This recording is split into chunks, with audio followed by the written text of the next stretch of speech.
The Twins have at least one new hitting coach. The Gold Glove finalists have been allowed. And we're also going to take a look at the AL Central teams that made the playoffs and how the Twins aren't that much different. Let's get into it. This is Locked On Twins.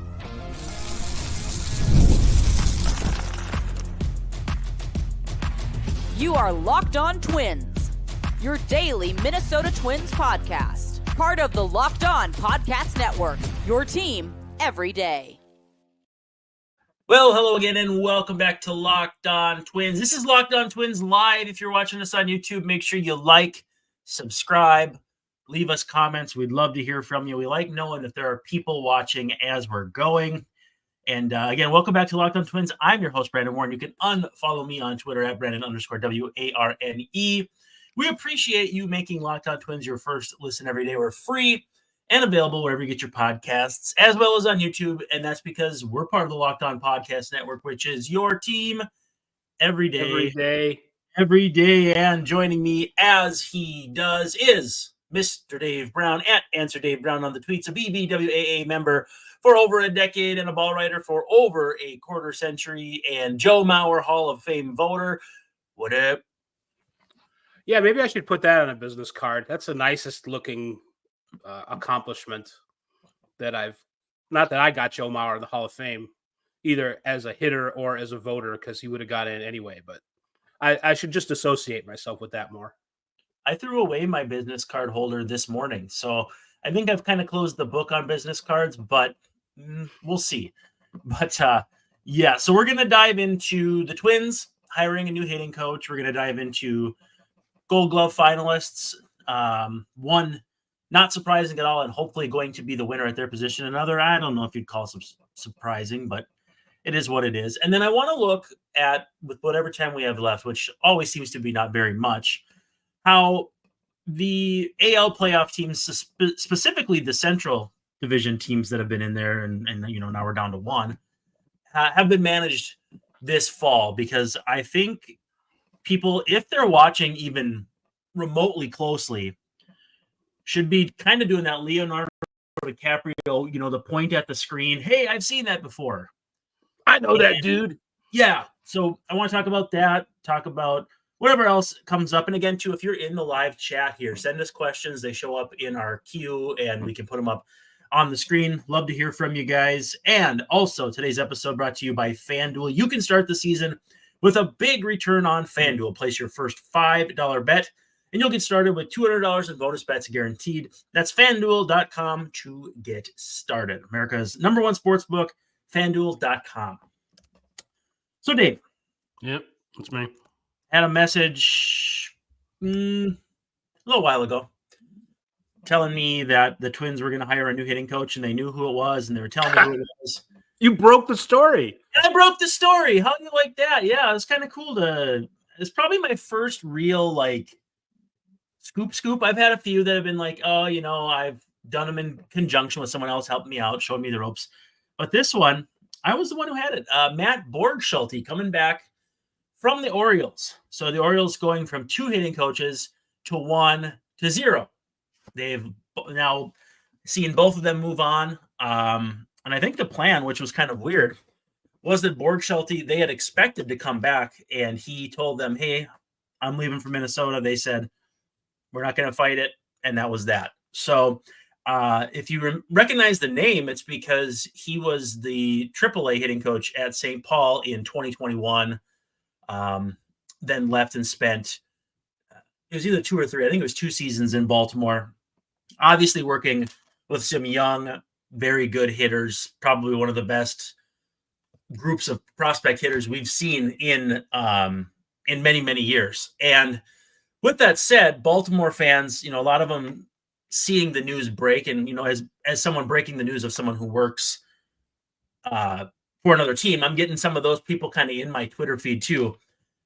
Dave, weird as it sounds, they're happy to see him go. And I just think it comes down to the old, the backup guy can't be any worse. We need a new third base coach, et cetera, et cetera. I think it's going to be a good move for the Twins. And obviously the familiarity is what drew him back, at least from a foundational standpoint. Can you still hear me, by the way? Because I was adjusting my microphone, and whenever Yes. I do that, You bad sound things good. happen. Well, first of all, Borgschulte sounds like a nice Scandinavian name, like they got him from the woods somewhere in Minnesota. So I like that from a fitting in with the organization standpoint, and he was there before. You know, I knew I didn't really. If you had asked me who the Orioles hitting coach was in September, I don't know that I would have known. I didn't. I was not read up on him. I did know. I did realize, according to Orioles Twitter, very complainy for the number 4 offense in the major leagues, that they weren't scoring enough runs. And there are only 3 teams, one in the American League, that scored more runs than the Orioles. But that's going to happen when you have a wildly ridiculous crop of young studly, supposedly offensive players. So I guess that's underperforming when you're 4th in the league in runs scored. And obviously, there's more to it than that. Like we've said before, I am one of those guys. I've been a baseball writer for a long time and a fan before that. And I've thought about hitting coaches and what do they mean and what do they do and how much impact do they have. And I don't know. Like what makes a good hitting coach. What prevents a team from getting the most out of their hitting because of the hitting coach. I don't know. So I don't know if these complaints, I have the feeling they're whiny Twitter people and they really don't know what they're talking about. I think that's probably true. But I don't know if this is, I hope it's a good move. I think it's mostly on the hitters though. But I'll say this, there are more hitting coaches than there used to be. When I was a young man, there was one hitting coach and now there's like typically 3. And I think that's probably good because one guy sort of going through all his players, 25, 26 players on the team, not all of them hitters, that's a lot of work. And it's good to delegate and divide the labor and all that way. So I think from that standpoint, it's good. But I also just don't know how much it matters. And all I know is in the wash, the Orioles came out 4th in runs scored. And basically they said, all right, you can leave as the coach. So I don't know. What does that mean to you? Well, I think it means that fans maybe weren't aware of like the offensive run environment, which was down from last year. Now it was only down like a third of a run for one, like each team. So in a game, theoretically, a little over half a run. I mean, would fans notice that, not notice that?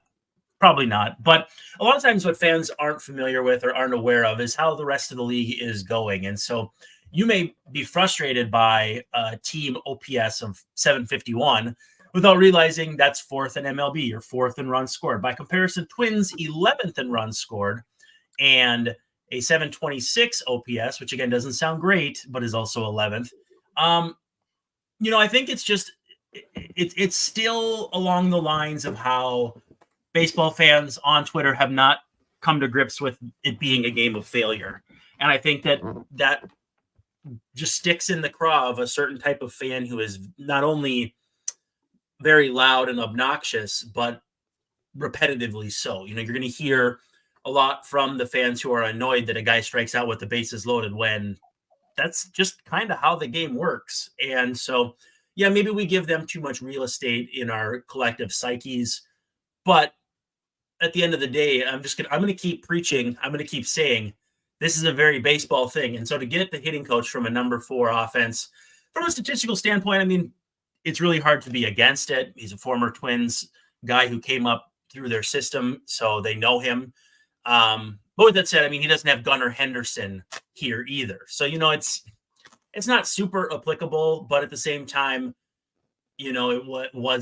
they just wanted a new voice? Was it, the younger guys tuning him out? And I don't think any of that's the case. I just think at the end of the year, frustration kind of wins the day.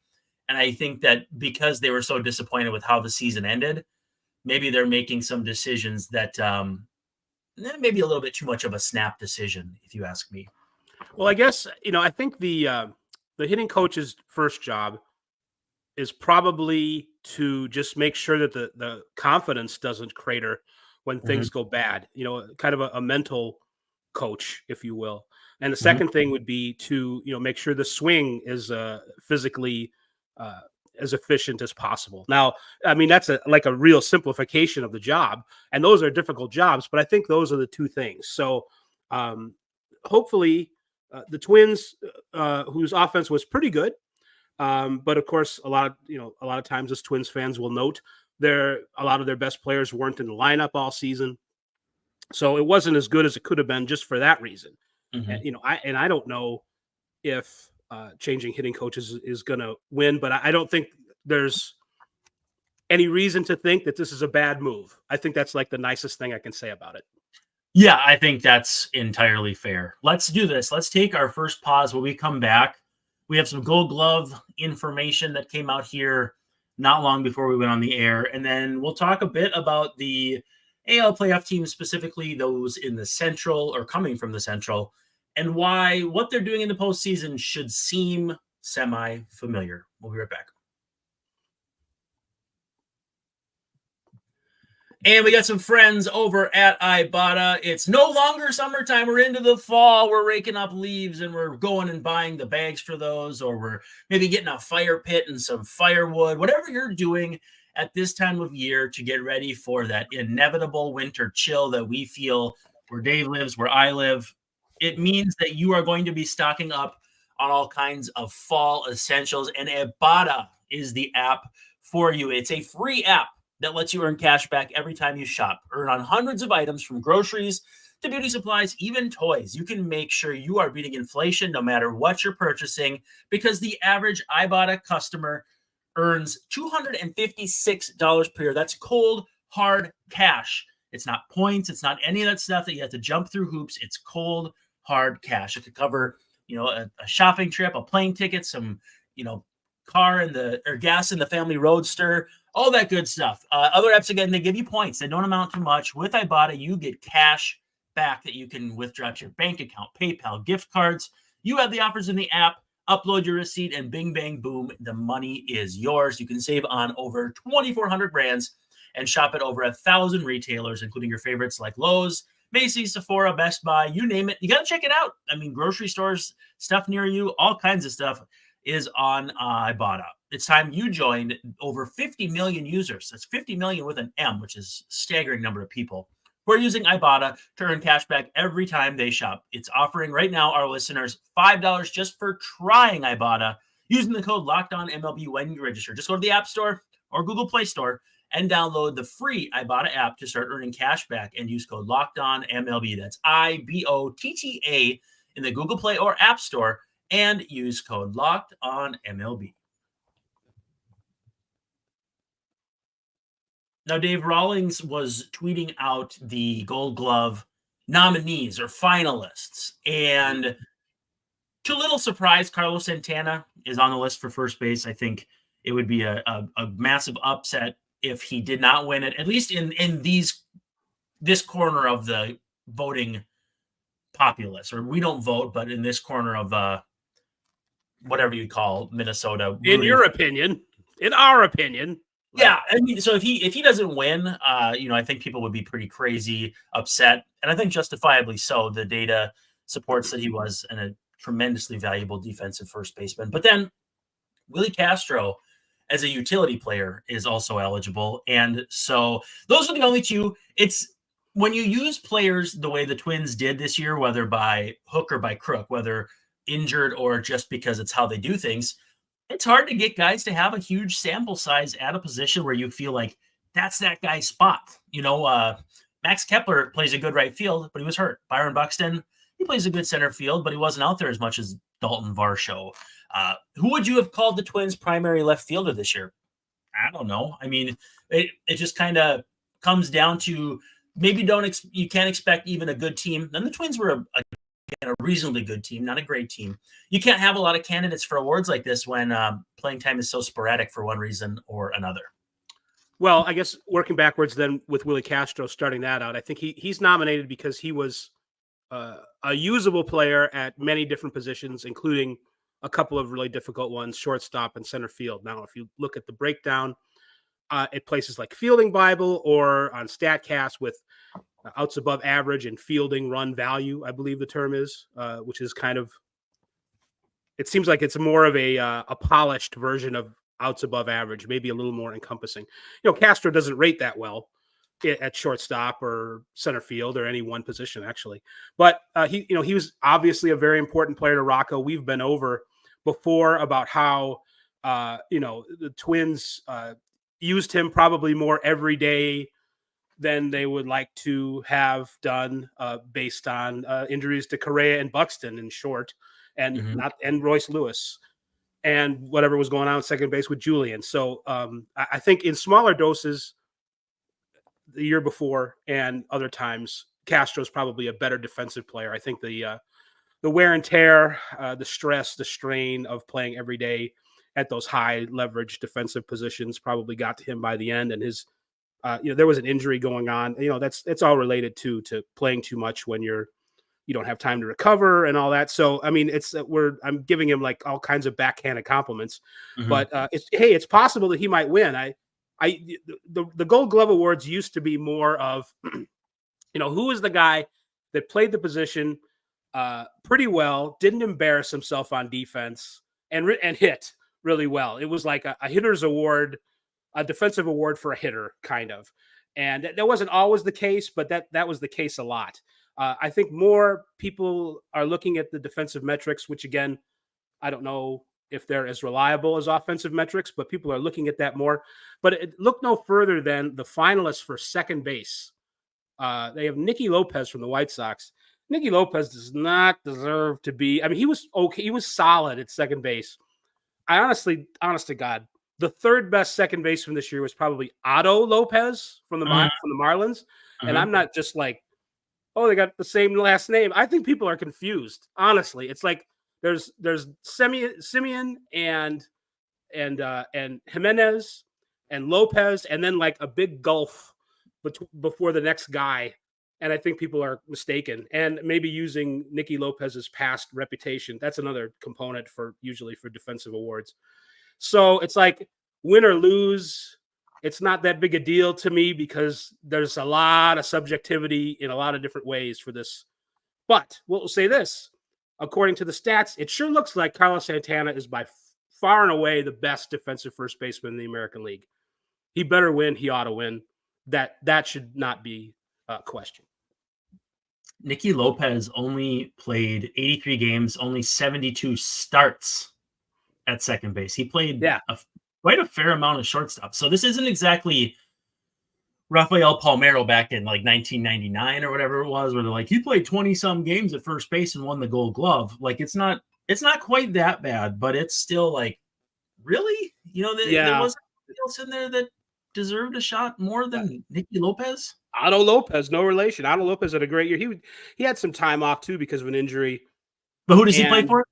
The Marlins, which is almost anonymous in itself. So he can't be on the AL side, though, is what I'm saying. Oh, that's right. Yeah. Oh, that's what I was split it up into. Yeah. So I just did that rant for no reason whatsoever. Well, Otto Lopez was a Blue Jays prospect, wasn't he? So maybe you're just riffing on that.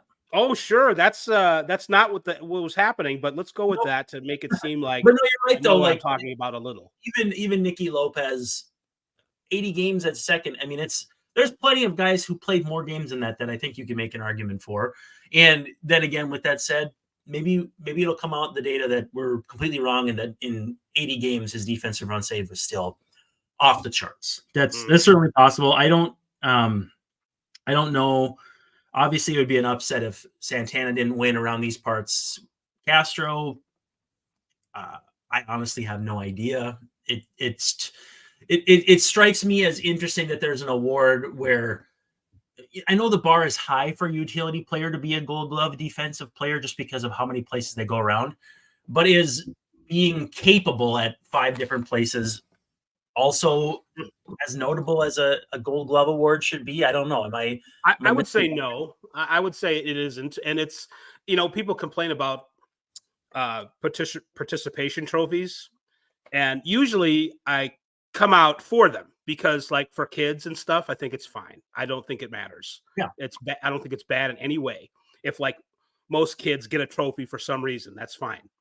We all kind of know it's all right.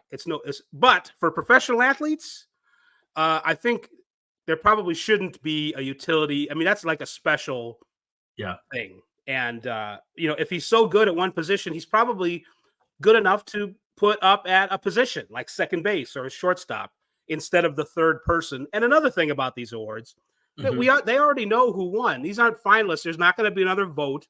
This talking about it doesn't matter. It's the voting's already over. I'm certain about this. Whereas Otto Lopez, I had him in the wrong league, but this I'm certain about. The voting for the Gold Glove stuff has already happened. This is just a way to market it again, which is okay, I guess. But these conversations aren't going to affect the race like maybe some other awards might. It's not the primary, and then you're voting for the presidential nominee or anything like that. Very good, Ross Perot. Hey. Yeah.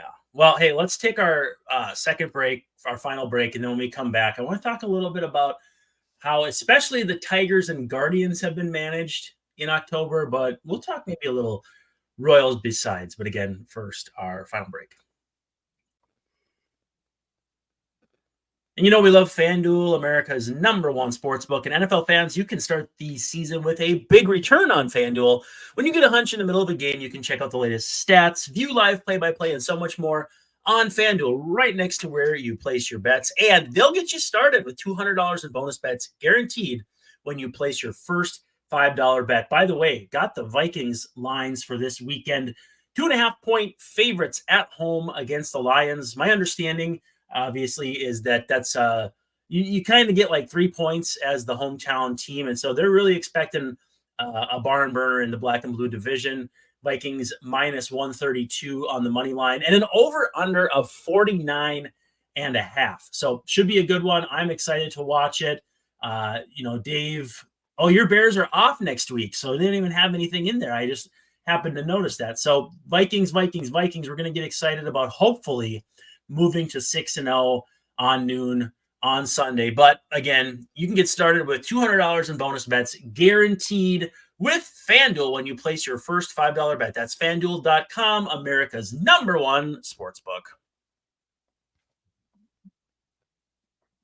All right, Dave. So some data for you. My contention is that there is one very prominent Twins troll that never seems to make any sense and was pumping up AJ Hinch at the expense of Rocco Baldelli. And I think that's what spurred the idea in my head was like, how are you watching what AJ Hinch is doing and not being like, oh yeah, Rocco's pretty much the same type of manager. I mean, bullpen games in the postseason, you've got a starter you can trust in Tariq Skubal. Granted, Pablo Lopez isn't at the current Tariq level. And a year ago at Pablo's best, probably still not quite at that level. But at the same time, very clear #1 on those staffs, a bullpen that is more quantity than quality, but still plenty of quality. Would you say that's fair? For which bullpen? Tigers. I think they're a quality bullpen, but I also think they have more strength in numbers. They don't have the Class A reputation guy at the end, or maybe Griffin Jax. It's that kind of guy. Brisky's probably like a poor man's Griffin Jax.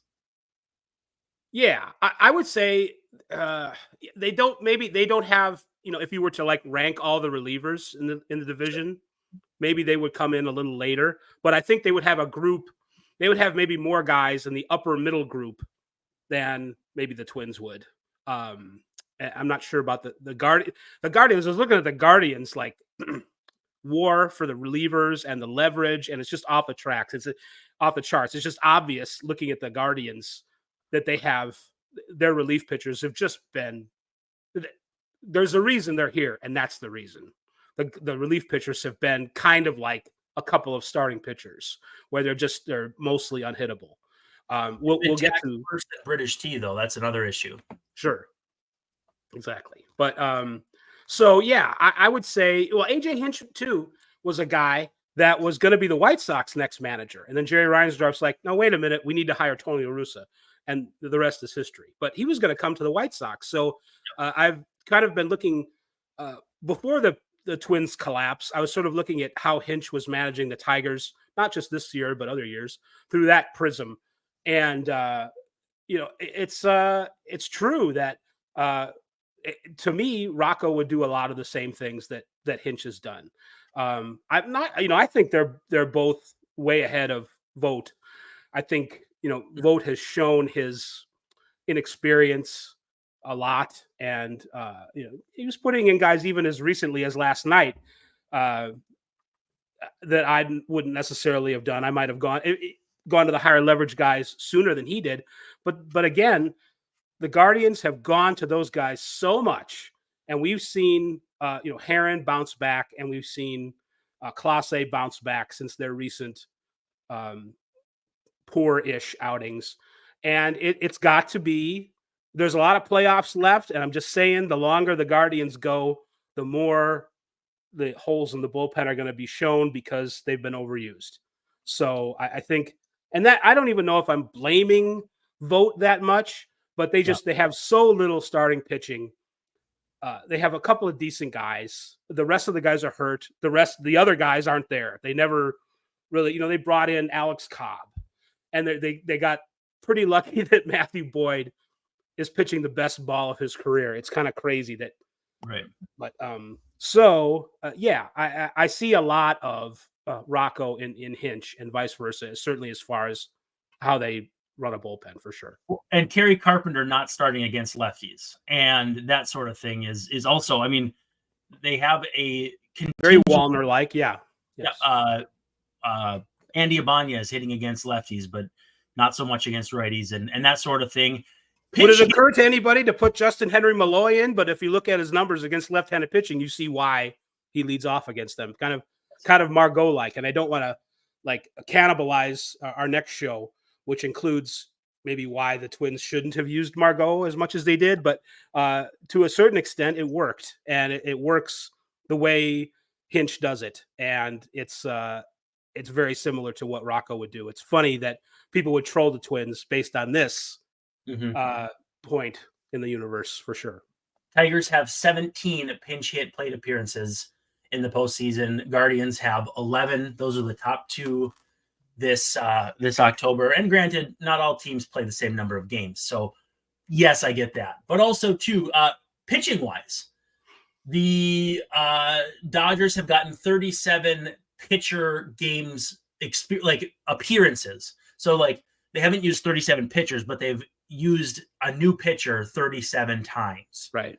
The Tigers are tied for second with 36. The Guardians are tied for second at 36. So again, cycling through pitchers to make things work. We got a question in the chat though that I want to switch gears for just a second. Sean Hillman asking, was there any thought really put into a hitting coach or was it just money constraints and that's all they were afforded?